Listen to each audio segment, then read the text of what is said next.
Okay guys, next topic is joint products and byproducts. This is also related to process costing, a small portion of it. There isn't anything complicated about this chapter, straightforward. So before we continue, you need to be familiar with some terms. One term is joint or common or main products, whatever you call it. There are two or more products produced in a common process. Sometimes what happens in a process is that more than one product is produced. When we have more than one product produced, we call those units, those products together as joint or common or main products. And then the process in which they are produced is called joint or common process.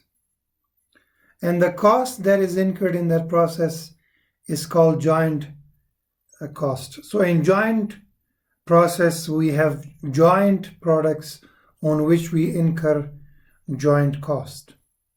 And then we have byproduct or subproduct. It is also a product that is produced in the common process, but it is not the main product which we want to produce. It is produced as part of the process, but it is not something that we want to produce. An example would be, let's say in carpentry, you have the sawdust, which is a byproduct. You don't want that dust, but that dust is produced anyway, and that dust can be used as a product. It can be used as a fuel to keep the places warm in winter. So they are not the main products. They are like normal loss that we studied initially in the process costing. So I've given an example here of sawdust or soap in ghee manufacturers. Those companies that produce vegetable ghee, they also have this soap that they usually make, or hay and wheat cleaning process. So main products or product is the one that we want to produce, and byproduct is a product that is just produced. It is a waste, and sometimes maybe it is very insignificant in value, and sometimes maybe it has a higher value, but usually it is insignificant in value. So the thing we do in this chapter is dividing the cost between these products that are produced. So this is the main thing we will be doing here. So there will be costs given, and they will ask you to divide these costs on the products that are being produced. We have a question here, so I will directly jump to the requirement and explain what is required in this chapter through this question. So if cost are a portion between joint products on sales value basis, what was the cost per unit of product R in June? Okay, so cost can be divided in two main ways. One is unit basis and another is sales value basis. When products go through processes, what we can do is take the cost of the process and divide it between the units equally between all units. Let's say we have product A and product B. Product A is 20,000 units, product B produces 40,000 units. We take whatever cost is incurred and divide it on those 60 units. It will give us equivalent cost per unit. Unit basis division is easier, it is simpler, but it is not equitable because some of the units might have higher value, they might incur more cost. So dividing equally is not fair. So another basis is sale value basis. We take the cost and we divide the cost based on the sales value. If sales value of a product is higher, it would usually mean that it will incur more costs. So more costs will go to higher values. So in this question, they asked sales value basis, but we will look at both sales value basis and unit basis. Okay, a company manufactures two joint products, P and R, in a common process. Data for June are as follows. We have opening inventory, direct materials added, conversion cost, and closing inventory. So the first thing we need to do is to find cost of sales. You would already know the cost of sales formula, which is opening inventory plus purchases minus closing inventory. So opening inventory is 1,000. We have purchases, which is the direct material cost incurred, and the conversion cost, which is cost of production, plus 12,000, and minusing the cost closing inventory that is remaining there. So this 20,000 cost has to be divided on these units. First, let's look at unit basis. So the production units are 6,000, 4,000. Sales units are 5,000, 5,000. Which units should we take? Production units. Remember, no matter how many units are sold, we are talking about the cost of production, so we divide it on production units. So we take 20,000 divided by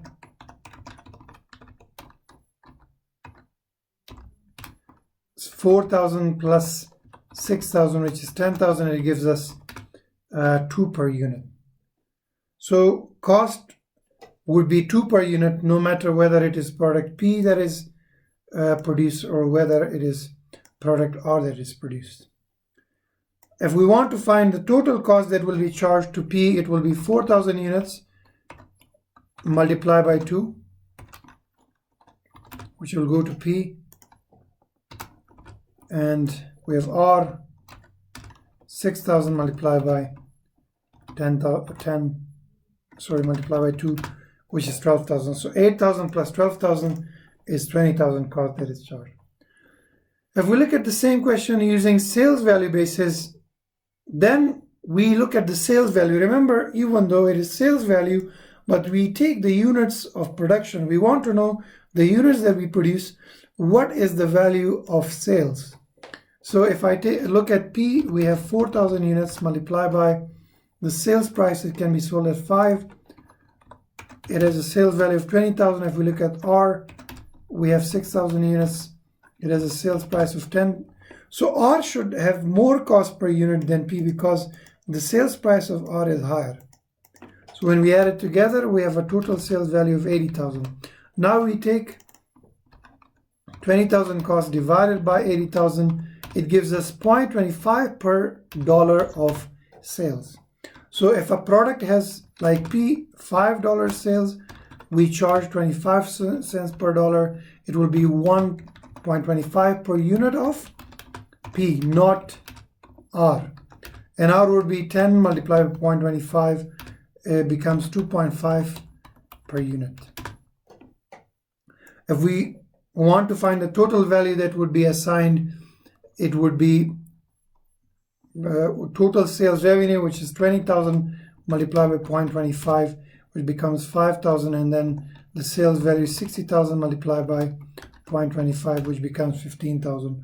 Or you could do it like this. Once you have found this cost per unit, you could take that and multiply by total number of units, which is 4,000, and 2.15 multiplied by 6,000 gives you exact same thing.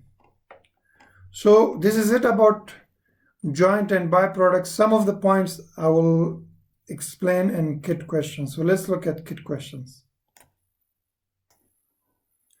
Okay, let's look at kit questions. We've already done this one.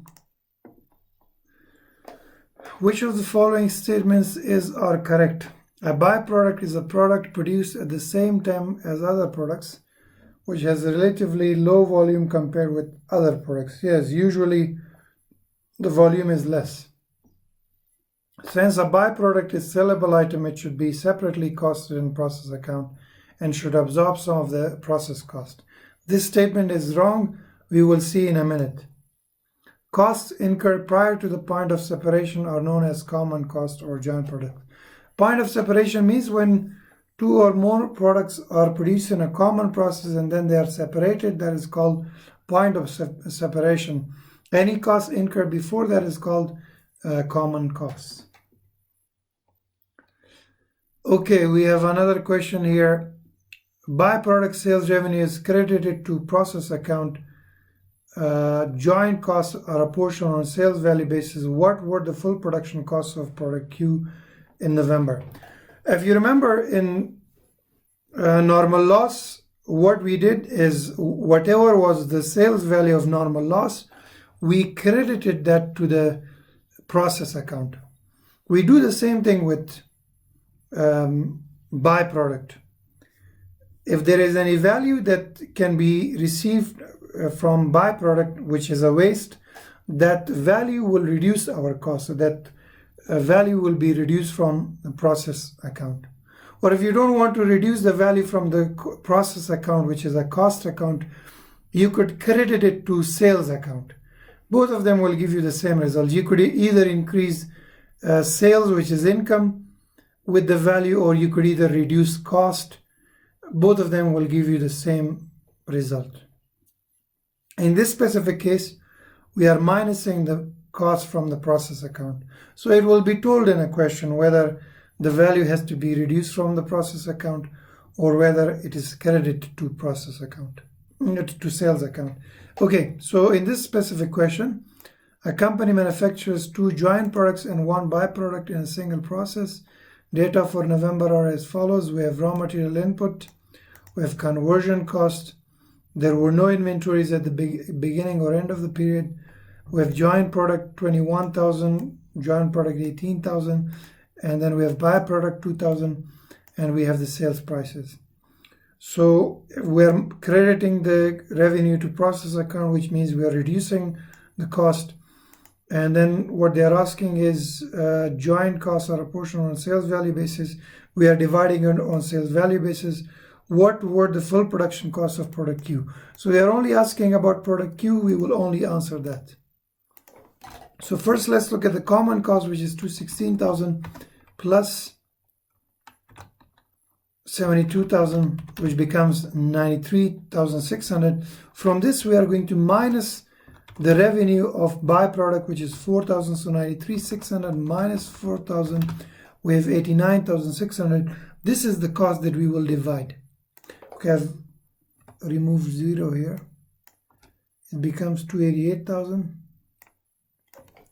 288,000 minus 4,000 becomes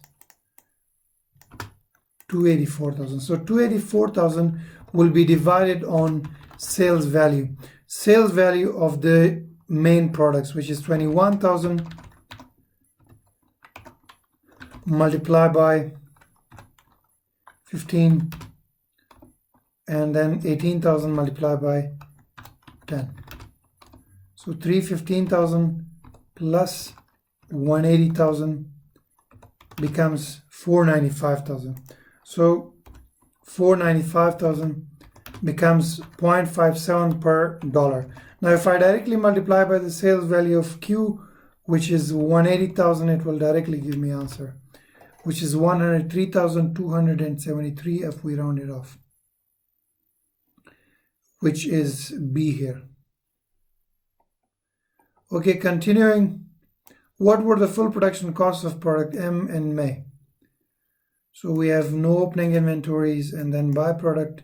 Byproduct sales revenue is credited to sales account. Okay, so in this question, we are not minusing the byproduct costs from the process account. Instead, what we are doing is we are recording it as a revenue. Both of them give you the same result, but the way it is calculated, the apportionment of costs is going to be different. Okay, so we have same opening inventory and then raw material and conversion, which will give us common costs, and then we have sales value, and costs are apportioned on sales value basis, which is the same question as before. The only difference is the byproduct cost is credited to sales account. If that is the case, we ignore the value of byproduct. That's it. We're going to take the cost, which is 180,000 plus 50,000, which will be 230,000, and we are going to take that 230,000 and divide it by sales value basis. So even if this information was not given, it would have the same answer, because we don't use that information when we are crediting byproducts revenue to sales account. So finding the revenue, 96,000 plus 84,000 plus 152,000 becomes 332,000. Now take 230,000 divided by 332,000, multiply by which product they are asking, product M, and product M is 84,000. So it will be 58,192 rounding off 93, which is C here. This question is very similar, so I will leave this one. Using sales method, what was the value of closing inventory? Okay, two products W and X are created from joint product process. Both products can be sold immediately after split off. There are no opening inventory or work in progress. The following information is available for last period. We have total production cost, and then we have product W and X, sales units, and then sales price. Using the sales method of apportioning joint production costs, what was the value of closing inventory? There isn't anything complicated about it. So they're asking about product X. So you will divide the cost by 10,000, and because 8,000 units are sold, 2,000 will be remaining. That will be the value of closing inventory. So straightforward, I will leave it. Okay, let's look at this one. What was the gross profit margin for a product A in period? Two joint products A and B are produced in process. Data for process for the last period are as follows.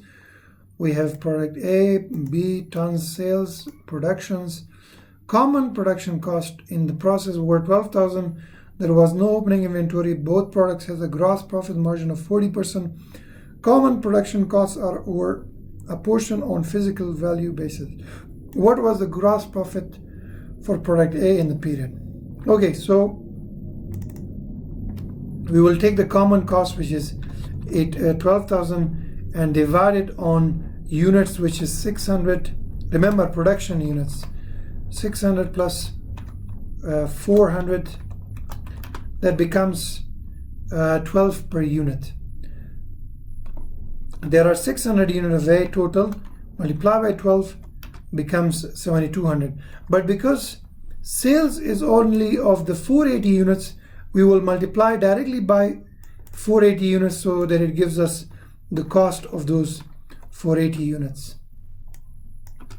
So 5760 is the cost of 480 units.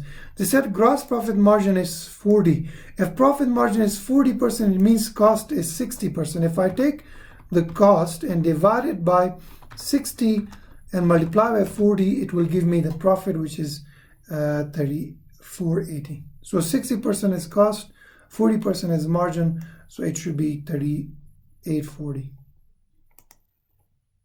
Next, if joint costs are apportioned on a relative sales value basis, which of the following statements is true? A process produces two joint products A and B in equally physical quantity. A and B are sold at a split off point. Sold at a split off point means both of them can be sold immediately. They don't need further processing.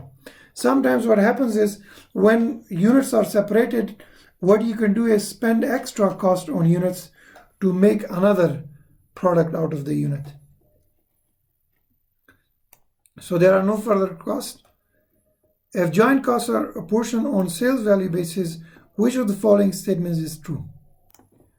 Okay, both products will have same return on sales ratio, operating margin. Product A will have the higher return on sales ratio, operating margin. The cost per kg will be same for both products. The cost per kg of product A will be higher than cost of product B.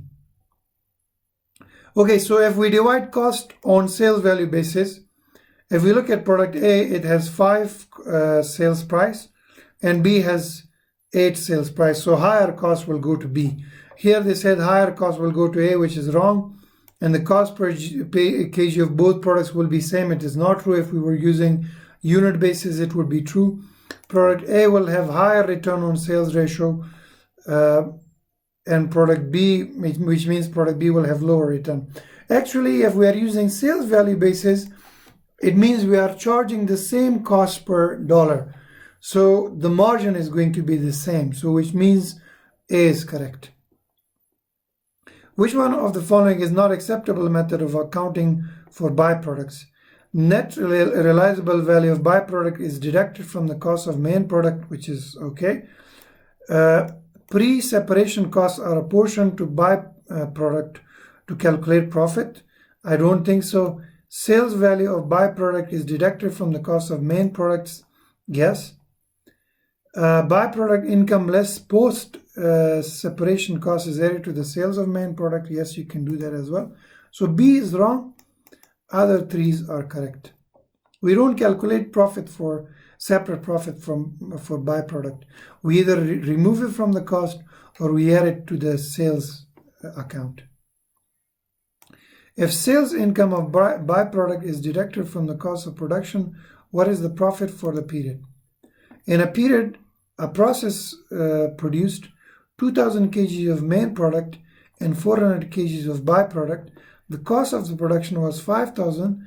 1,800 of the main product were sold for 10 per kg, and all of the byproduct produced was sold for 1 per kg. There was no opening inventory. If sales income of byproduct is deducted from the cost, okay. What is the profit for the period? So total cost is 5,000, and from this 5,000, from this we will minus 1,000 multiplied by 400, which will give us 400. Now 4,600 divided by units main product, which is 2,000, will give us cost per unit, which is 2.30. 2.30, 1,800 units is sold. Here, 200 is remaining. If we are calculating profit, we think about the units sold, which will give us 41.40 cost. This is the cost, and they were sold for 10 each, which means 18,000 was the revenue. 18,000 revenue minus 41.40 becomes 13,860. B, correct answer. So this completes process costing.